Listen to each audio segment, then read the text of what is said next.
Hello mate, and welcome to a long-awaited follow-up video to the iClone series. As you can see, I currently have iClone already loaded and a character loaded into the scene.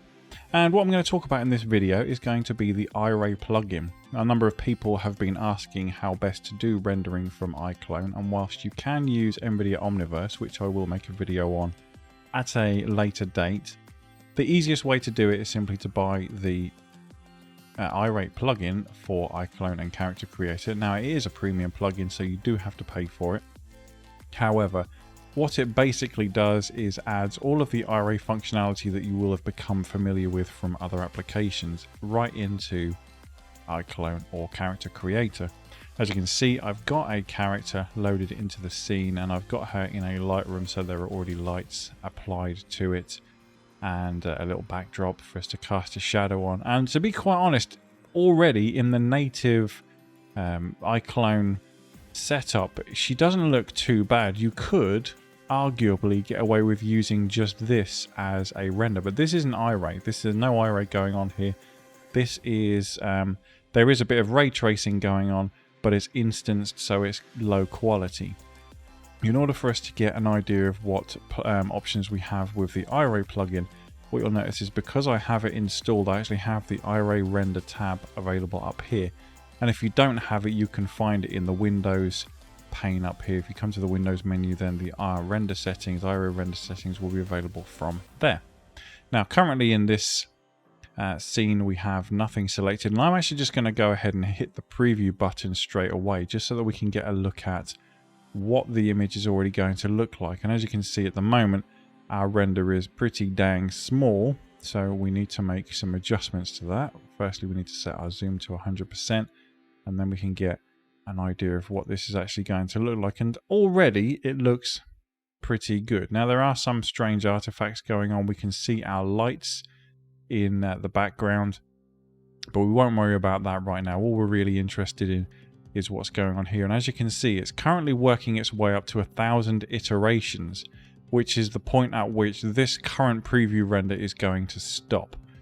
But this is going to automatically update, and it's doing that because I have the automatic update button up here in the top right hand corner, which you can see iRay preview auto update selected to on. So think about this, if you're used to using Dad Studio, for example, as having your render or your scene in iRay preview mode, but the beauty of this is I can drag that off to the other window and I can still see my render setup over here. And if I were to hold down the Alt key and actually rotate the character, let's say that way, now if I drag my preview in, you can see that the render has already started updating there, and it's going to give me a pretty solid idea of what my render is going to look like. So let's have a look at our settings then. So if I go to the lighting button, you can see that it actually has a list of all of the lights that I have in the scene, and it's also got IBL, which you will know as HDRI, loaded into the scene as well. Nothing too complicated about any of these things. You can select the light, you can change the shape radius. So for example, if I wanted to change the key light, which is currently there, I can change my intensity of my key light by just dragging it up, and immediately if I was to bring my preview into the scene, you can see that the light is actually changing.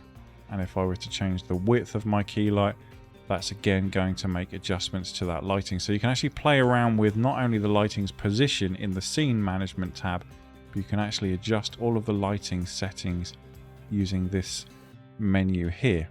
Next thing across, we have the environment, and as you can see, I can turn on and off my ground plane, and I can turn on and off caustics effect. Those of you who are used to using iRay will know that the caustics effect is an optimized way of calculating reflections through things like glass and water.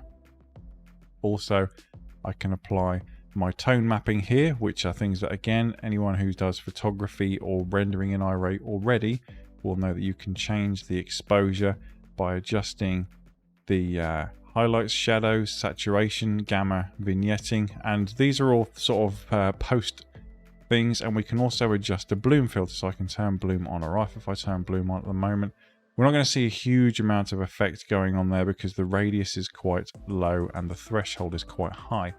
However, if I were to bring the threshold down slightly, you can see that suddenly my bloom kicks in.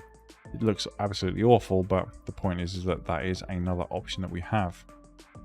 And then we have our render settings in the last option of our menu.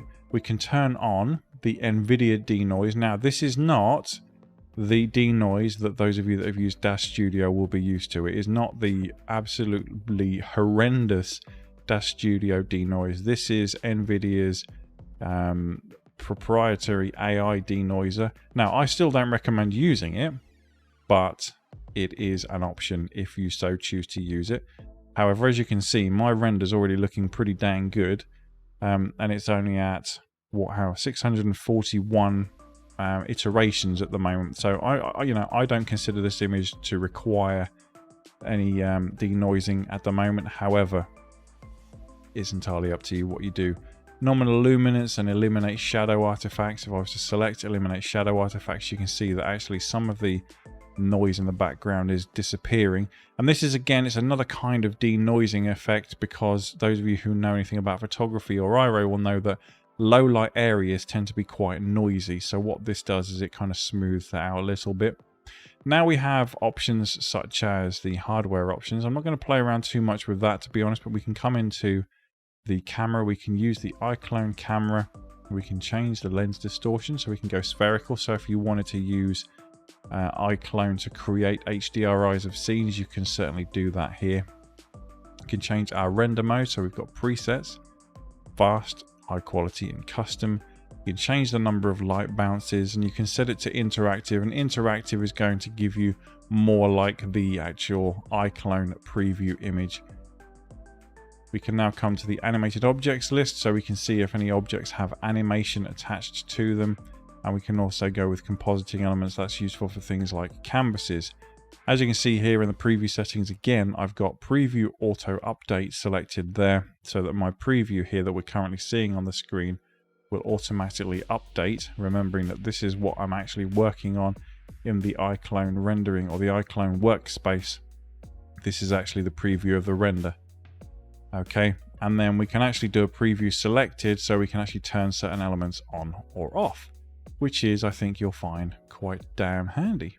So those are the absolute basics of using the iRay render plugin, and what it does is it just basically thins your workflow down. It narrows down the amount of extra work that you have to do in order to put this render, just this basic render, into NVIDIA Omniverse. What I would have to do is export it as a USD, then load it into NVIDIA Omniverse, and then tweak it to get the lighting settings right. And there's not necessarily anything wrong with that, given that it's the free option. However, this does make your workflow a lot simpler, and it enables you to be able to actually quickly preview what's happening in your scene without minimal amount of messing around. Already out of the box, the render settings for this particular Lightroom with this particular character were already pretty good, but we can tweak them and change the light settings as you've seen. So I would highly recommend checking it out. You can get a free trial of it, which lasts for, I believe, 2 months, so that you can have a bit of a play and test it out to see if it's going to suit your needs. But again, as I said, highly recommend checking it out. It's a really useful thing for those of you that are familiar with working with iRay, for definite. But thanks very much for watching that, guys. I hope you found it useful. Let me know what you think in the comments below, and I will see you in the next one. But until then, you take damn good care of yourselves, all right? Bye-bye.